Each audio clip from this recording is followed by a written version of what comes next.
Hey, what's up everyone? This is MusicTechHelpGuy, and today we're checking out the STAM Audio SA-76D Plus. This is a high-end model of the original UREI 1176 Revision D, and I've been using this thing on mixes for the last 3 months or so, and I've got to say, I'm really super impressed with how this unit sounds. I mainly use it on drums, bass, and sometimes on vocals, especially if they're more aggressive or high-energy vocals, or if the vocals have a lot of really high peaks and valleys that need to be leveled out. This is the kind of work that the SA-76D Plus is great for. Two quick disclaimers before I get into this review. This is STAM's older model 76D. They actually have a new model coming out soon that includes a separate mix blend knob, a separate tube output control, which is really awesome, but that's why mine might look a little different than yours if you order one of these. Two, this is not a sponsored video. However, I was supplied this unit free of charge to make this review. I am not affiliated with STAM Audio in any way.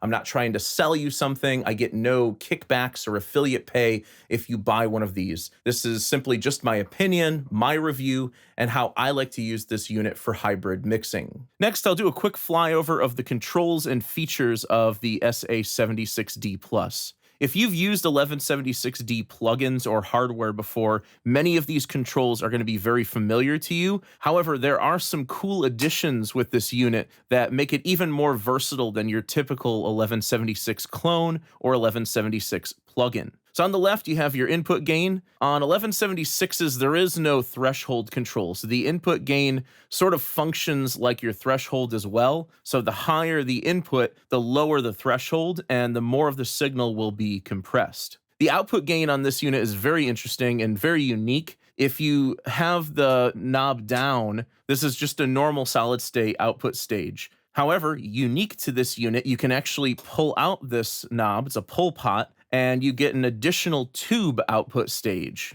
So if you want to add some tube warmth, drive, or saturation, you can easily do it with this unit. Next up are the attack and release stages. 1176s are known for their super fast attack times. The attack ranges from 20 microseconds to 800 microseconds, and the release ranges from 50 milliseconds to 1.1 seconds, just like the original. However, unlike the original, you can pull out the attack knob, and this engages a slow attack time that's even slower than 800 microseconds. So this is great if you want a more natural attack time. This is especially helpful on drums. Typically, most 1176s I've seen will have a switch on the attack knob. If you pull it all the way to the left, it actually turns the unit off. But here we have this additional slow attack time, and this is another feature that makes this unit even more versatile than your typical 1176. Now, if you've never used an 1176 before, just something to keep in mind is that on most compressors, if you push your attack and release knobs over to the left, that is a fast attack and a fast release time. And if you pull these over to the right, it's going to be a slow attack and a slow release. That's what's typical on most compressors. But on 1176s, it's actually the opposite. If you pull the attack and release over to the right, that's a quick attack and quick release. If you pull these over to the left, that's a slow attack and a slow release. So just keep in mind that the attack and release knobs are different than most compressors, and that's pretty typical of 1176s. Next up, you've got 4 compression ratio switches. You can use these one at a time, or just like the original 1176s, you can push all 4 of them down at the same time for some heavily driven effects.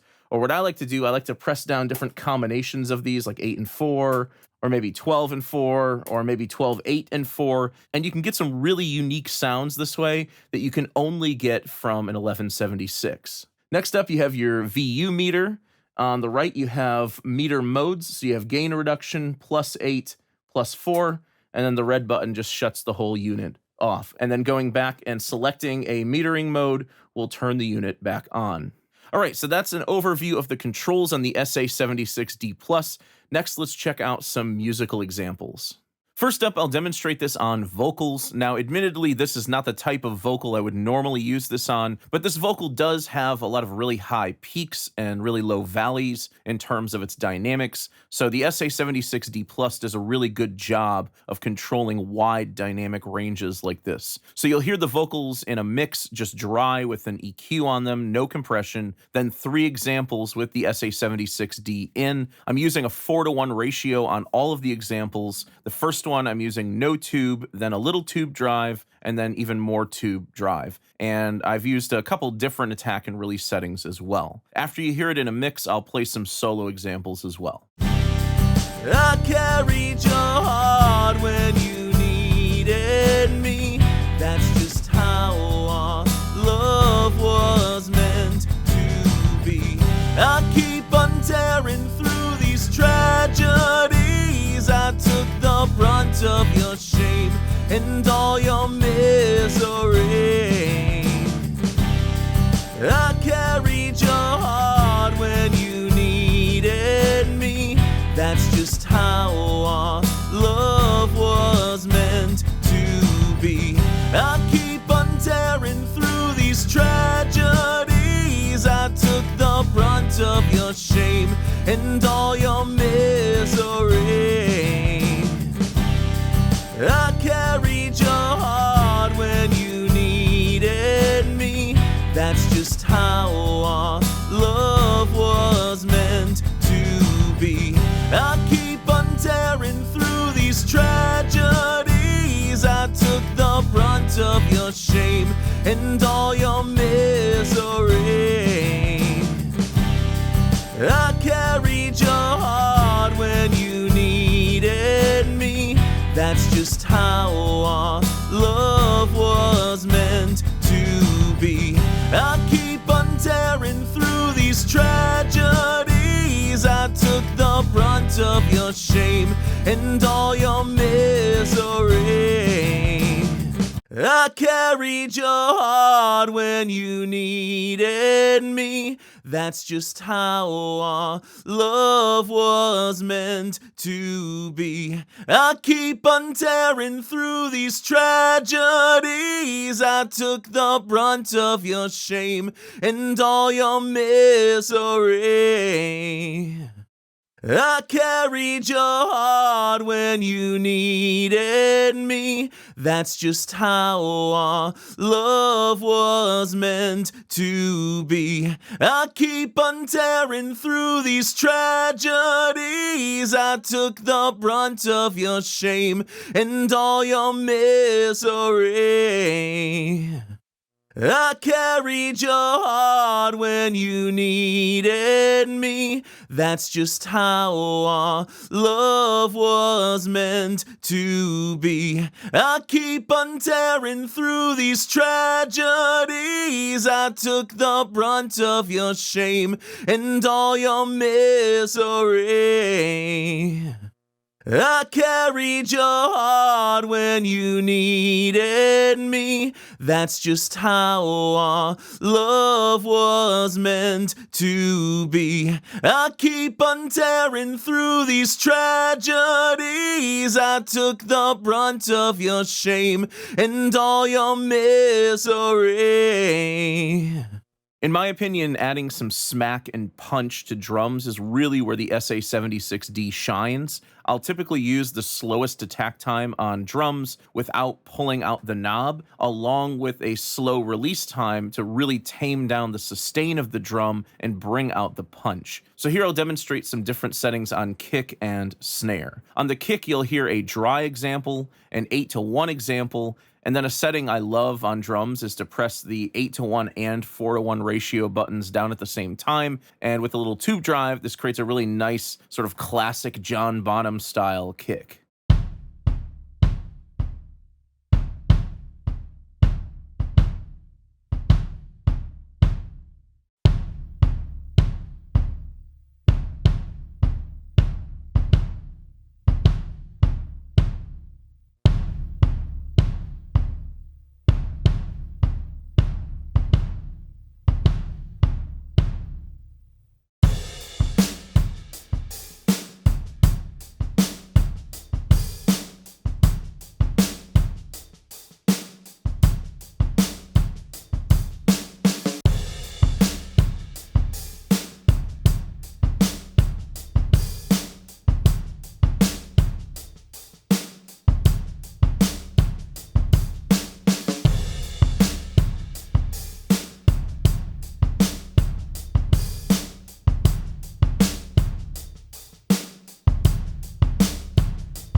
On snare, you'll hear 5 examples. Dry, 12-to-1 with a solid state output. This is kind of a safe snare setting. 8-to-1 and 4-to-1 at the same time with some tube drive for a little more smack and a bit of an explosive snare sound. 12, 8, and 4 at the same time, which I find works really nice for a tight, precise snare sound. And then finally, all 4 ratio switches at the same time for a really explosive, over-exaggerated snare.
Next up, I've got some acoustic guitar examples. I find the SA-76D Plus a great choice for taming transients and just beefing up and hyping the overall sound of acoustic guitar. I'm using a 4-to-1 ratio for this with some pretty safe settings. You'll hear a solo acoustic dry, and then with the 76D, and then left and right double-tracked guitars dry, and then both with compression.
Hey, what's up, guys? I'm just popping in here because Once again, YouTube's horribly inaccurate content ID system has claimed a section of one of my videos, so unfortunately there's not going to be any bass examples in this video. The crazy thing about it too is that YouTube thinks that this is a cover song for some reason. It's actually an original song, and the only part of the video it's claimed is the solo bass parts that I used for examples here, just compression examples. So I don't know how that happens, but somehow it's claimed my bass line, my simple 4-chord bass line, as a cover song. So instead of like trying to dispute this and possibly waiting 30 days for the claim to be cleared, I just clipped this part out. If you want to hear the bass examples for yourself, you can download the full Logic project that I used for this video in the video description below, which I'm going to tell you about right now. So that's it for the musical examples. If you want to check these out in more detail for yourself, I've included the Logic project I used in this video in the description below as a free download. All of the tracks that are shown in purple are dry with no compression, and everything that is red has the SA-76D on it. And each of the settings are labeled in the track headers. So that's the STAM Audio SA-76D Plus FET and tube compressor. These go for $9.99 US, or if you pre-order one, you can get it for $8.99 US. So basically less than half of what you'd pay for the universal audio version of this, or a fraction of what you'd pay for a vintage UREI 1176. Now again, I'm not trying to sell you anything, but if you're looking at adding some hardware to your setup or getting into hybrid mixing, adding an 1176 to your rack is a good choice. They've been used as a studio workhorse for decades, and just about everything you put into this unit sounds better on output. I've used this unit on at least a dozen mixes since I received it, so I'm very happy to give it an obviously positive review. If you want to check out the STAM Audio SA-76D, I'll leave a link to it in the video description below. If you like this video, please leave it a thumbs up and subscribe to the channel to see more content like this. As always, thank you so much for the support, and thanks for watching.